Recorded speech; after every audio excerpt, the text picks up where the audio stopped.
ഈ ദിവസങ്ങളിൽ ഞാൻ ഈ ടൈമിലാണ് പുറത്തിറങ്ങാറ്. രാത്രിയിലെ ബ്രസ്റ്റ് ഫീഡിങ്ങും ഡയപ്പർ ചേഞ്ചും ഒക്കെ കഴിഞ്ഞ് രാവിലെ മൊത്തം നല്ല ക്ഷീണം വരും. അതൊന്ന് മാറി വരാൻ ഏകദേശം ഈ സമയമാകും. വാവ ഇറങ്ങുന്ന ടൈം നോക്കി കുളി കഴിഞ്ഞ് വന്നപ്പോൾ നല്ല വിശപ്പ്.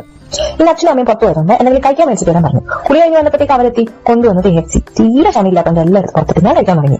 എന്റെ ഒരു C-സെക്ഷൻ ആയതുകൊണ്ട് ഫ്രൈഡ് ഐറ്റംസ് ഒന്നും ആഫ്റ്റർ ഡെലിവറി കഴിക്കൽ കുറവായിരുന്നു. അതുകൊണ്ട് തന്നെ എന്റെ കഴിക്കൽ കാണുമ്പോൾ നിങ്ങൾക്ക് എത്ര ആർക്കെങ്കിലും മനസ്സിലാവും. ഞങ്ങളുടെ വീട്ടിൽ പലപ്പോഴും വാങ്ങുന്ന ഐറ്റംസ് ആണ് ഇങ്ങനത്തെ ഫുഡൊക്കെ. അതുകൊണ്ട് തന്നെ എല്ലാവർക്കും ഇഷ്ടം. അച്ഛൻ വണ്ടി ബ്രേക്കിന് ഏറ്റുകൊണ്ട് അച്ഛനും ഉണ്ടായിരുന്നു കൂടെ.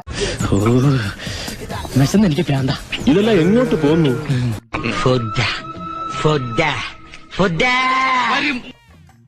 കണ്ടോ, വലിയ പണക്കാരാണെന്ന് തോന്നുന്നു. എന്തൊരു തീറ്റ അതിന് ഭയങ്കരം തന്നെ. തരില്ല ഞാൻ, ഇത് ആർക്കും തരില്ല. ഇന്ദുന്റെ അടുത്ത കളി. നിങ്ങൾ തിന്നണത്ര ചോറൊന്നും ഞാൻ തിന്നലില്ല. അശോക, അണക്ക് വിളമ്പി വെച്ച് ഈ തിന്നു. മറ്റുള്ളവരുടെ കൈയിട്ട് വരാൻ വന്ന ചക്കര ആ കൈ ഞാൻ വെട്ടും, ഉറപ്പാ. തിന്നണം, എന്തെങ്കിലും തിന്നണം.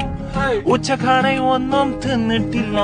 വൈകുന്നേരം അവിടേക്ക് കയറുന്നതിന്റെ മുന്നിൽ എന്തെങ്കിലും ഒക്കെ തിന്നണ്ടേ.